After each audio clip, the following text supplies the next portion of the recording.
कि तात्या टोपे को फांसी लगा देश के हमारे गौरव माननीय अमित शाह जी से प्रार्थना करूंगा कि आप सबको सम्मिलित करने की कृपा करें माननीय अमित शाह जी।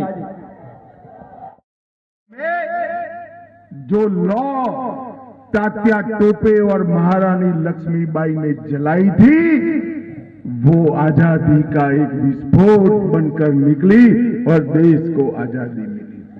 आज इस भूमि पर मैं तात्या टोपे को मन से प्रणाम कर मेरी बात की शुरुआत करना चाहता हूं। आज आजाद हिंद फौज के कर्नल गुरुबख्श सिंह का भी यहीं से कर्नल गुरुबख्श सिंह गए, उनको भी सम्मान पूर्वक याद कर मेरी बात की शुरुआत करना चाहता हूं। मित्रों, आने वाले दिनों में मध्य प्रदेश में चुनाव है। भैया बैठ जाओ, प्लीज बैठ जाओ।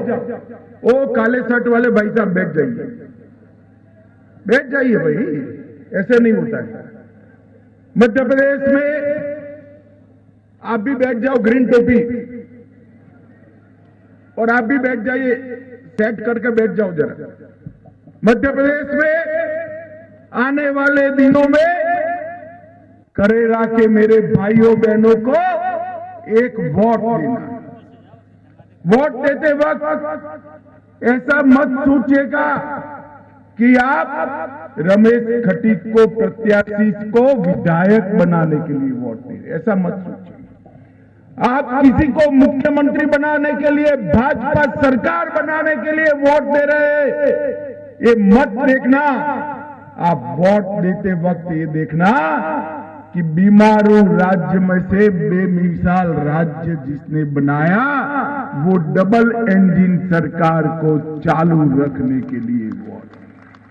आपका एक वोट ये सुनिश्चित करेगा कि अगले 5 साल में मध्य प्रदेश में कांग्रेस की सरकार होगी या भाजपा, एक और कांग्रेस की सरकार जिसने कई सालों तक अंधेरे में रखा मध्य प्रदेश को, मध्य प्रदेश को बीमारू राज्य बनाया, और दूसरी ओर भारतीय जनता पार्टी की सरकार जिसने 18 साल में किसान, दलित, पिछड़ा, आदिवासी, महिला, युवा हरेक के कल्याण के लिए काम किया है। मुझे बताओ माताओं, भाइयों, बहनों, 18 साल हो गए, सबको याद नहीं होगा 18 साल पहले बंटा धार की सरकार थी, तब हर गांव में बिजली आती थी क्या? रोडों की स्थिति ऐसी थी क्या? सिंचाई की व्यवस्था हुई थी क्या?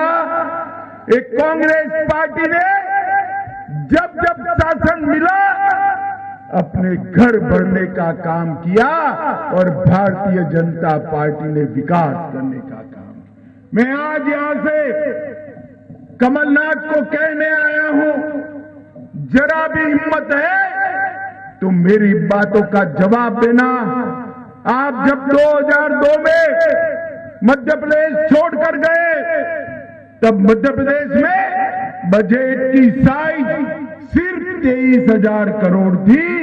आज 2023 में भाजपा के 18 साल में 3,14,000 करोड़ रुपए का बजट विकास का बना है। माताओं, भाइयों, बहनों, एससी, एसटी और ओबीसी के लिए 1,000 करोड़ का बजट कांग्रेस का था। कितने रुपयों का था? जोर से बोलो, कितने का? 1,000 करोड़ के बजट को हमने बढ़ाकर 64,000 करोड़ रुपया तक ले जाने का काम ये भारतीय जनता पार्टी ने किया है। उद्योगों की बात करें तो साल में सिर्फ 4,000 एमएसएमई रजिस्ट्रेशन होते थे, आज 4,000 की जगह 3,62,000 एमएसएमई बनते हैं। सड़क सिर्फ 60,000 किलोमीटर थी, आज 18 साल के शासन के बाद 60,000 से बढ़कर 5,10,000 किलोमीटर सड़क मध्य प्रदेश में बनी है। एमएसपी पर गेहूं की खरीदी सिर्फ 4.5 लाख टन बंटाधार करते थे, 4.5 लाख टन से बटाकर हमारे शिवराज जी ने 71 लाख मैट्रिक टन गेहूं एमएसपी पर खरीदने का काम किया है। और मेडिकल सीटें 620 थी, इसको 4,000 तक बढ़ाया। आईआईटी 150 से आज 1,000 आईआईटी है।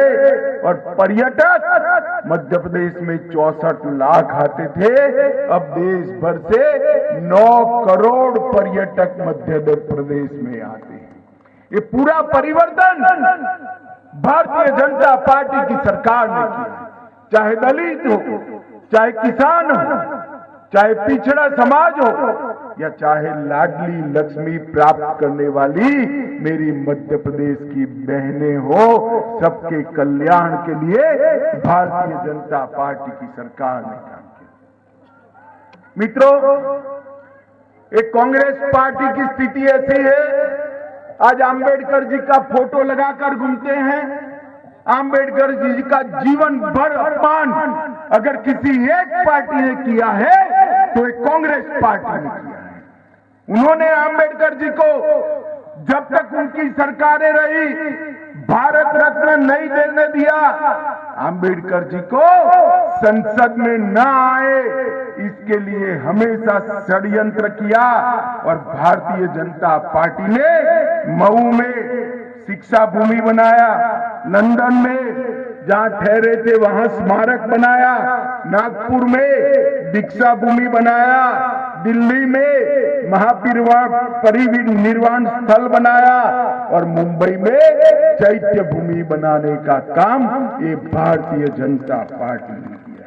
Doctor Ambedkar international study centre की स्थापना भारतीय जनता पार्टी के नेता और हमारे प्रिय प्रधानमंत्री नरेंद्र मोदी जी ने किया। अलीपुर में भी स्मारक बनाने का काम भारतीय जनता पार्टी ने किया। और हमें जब मौका मिला तब दलित घर के गरीब बेटे रामनाथ कोविंद को राष्ट्रपति बनाने का काम भी भारतीय जनता पार्टी ने किया। और इसका परिणाम देखिए, देश भर में सबसे ज्यादा एससी विधायक और एससी सांसद अगर किसी एक पार्टी के हैं तो हमारे भारतीय जनता पार्टी के हैं। माताओं, भाइयों, बहनों, 2014 के बजट में 1100 करोड़ रुपया दलितों के कल्याण के लिए था, हमने 6,000 करोड़ किया। नेशनल मेरिट स्कॉलरशिप 2 लाख से ज्यादा विद्यार्थियों को दी। 5 साल में 4 करोड़ से ज्यादा अनुसूचित जाति के छात्रों को 59,000 करोड़ रुपए की स्कॉलरशिप देने का काम भारतीय जनता पार्टी ने किया।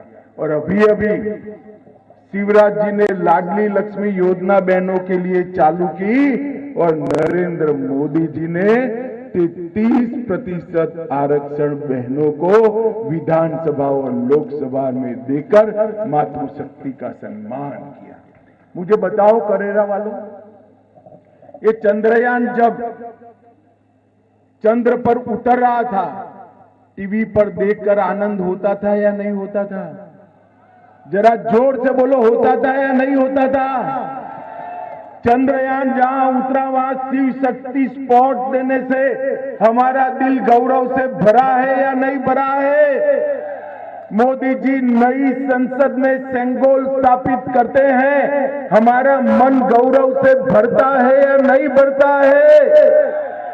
नई संसद बनाई, G20 में सारे दुनिया के प्रमुख राष्ट्राध्यक्षों ने भारत का महिमा मंडन किया, मोदी जी का वखान किया और मोदी जी के साथ एक पंक्ति में रहकर हमारे राष्ट्रपिता को श्रद्धांजलि देने का काम G20 में हुआ है। भारत को गौरव दिलाने का काम मोदी जी ने किया है और कांग्रेस पार्टी ने हर बात का विरोध किया। जब कांग्रेस की सरकार थी, मनमोहन सिंह की सरकार थी, आए दिन पाकिस्तान से आलिया मालिया जमालिया घुस जाते थे और बम धमाके करते थे। मनमोहन सिंह कुछ नहीं बोलते थे, मौनी बाबा की जुबान सिली हुई रहती थी।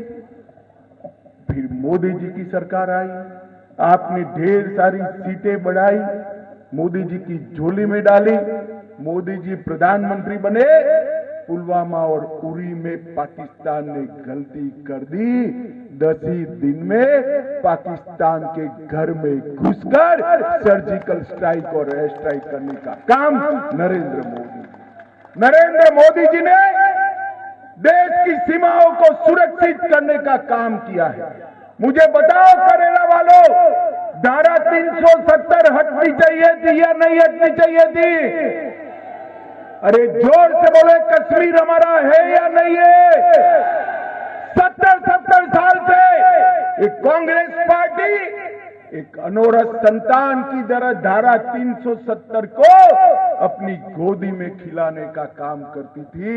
मोदी जी ने एक दिन 5 अगस्त 2019 को धारा 370 को उखाड़ कर फेंक दिया और हमेशा के लिए कश्मीर को भारत का अटूट हिस्सा बना दिया।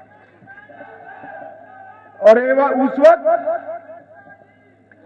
उस वक्त एक कांग्रेस पार्टी के नेता राहुल बाबा, जानते हो ना राहुल बाबा को? अच्छे से जानते हो ना? ये राहुल बाबा कहते थे धारा 370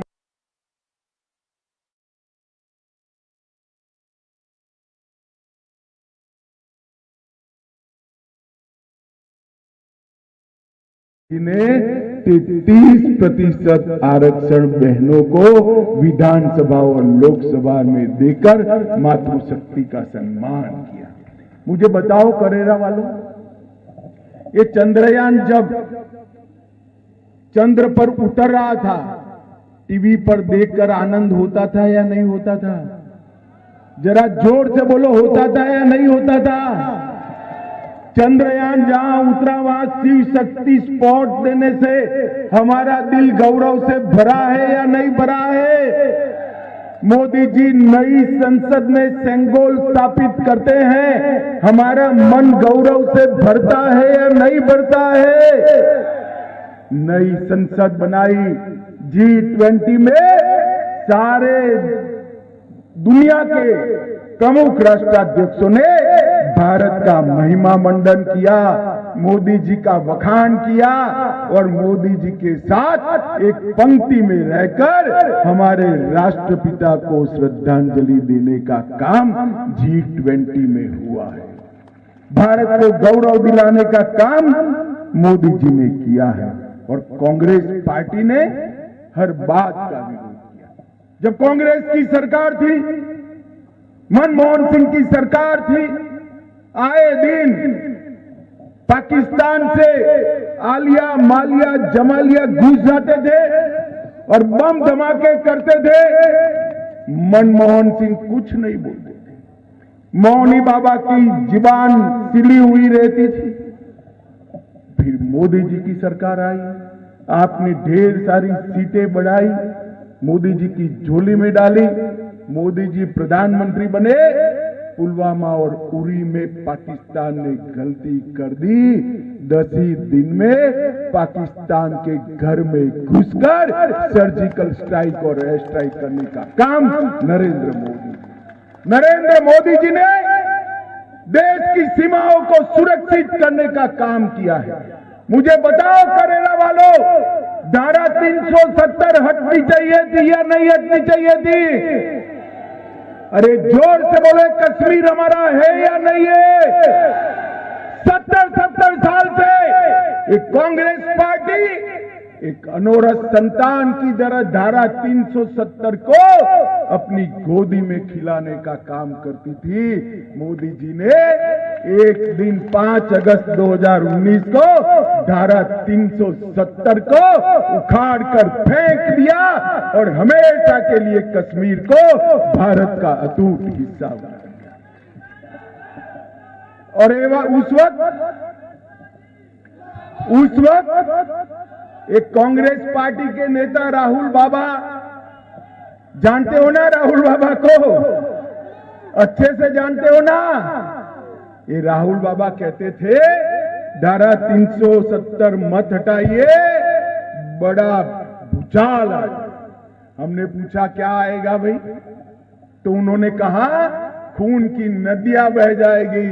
राहुल बाबा धारा 370 हट गई, 5 साल हो गए, खून की नदियां छोड़ो, कंकर उठाने की किसी की हिम्मत नहीं है। कंकर, ये नरेंद्र मोदी सरकार है।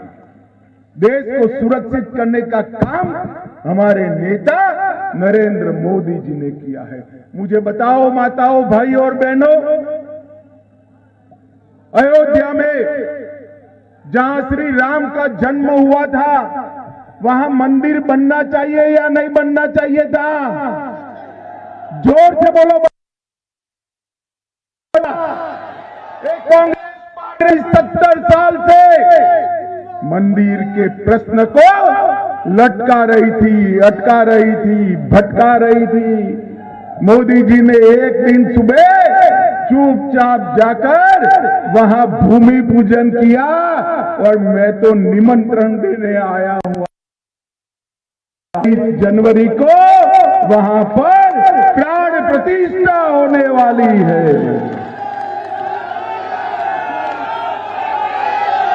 भाइयों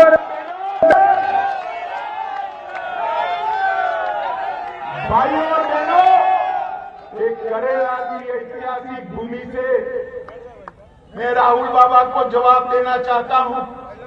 2019 में मैं पार्टी का अध्यक्ष था। राहुल बाबा पूरे देश में गदर मचाते थे, मंदिर वहीं बनाएंगे मगर तिथि नहीं बताएंगे। अब राहुल बाबा कान खोलकर तिथि सुन लो। 22 जनवरी 2024 को दोपहर को 12:30 बजे रामलला प्रस्तापित होने वाले। भाई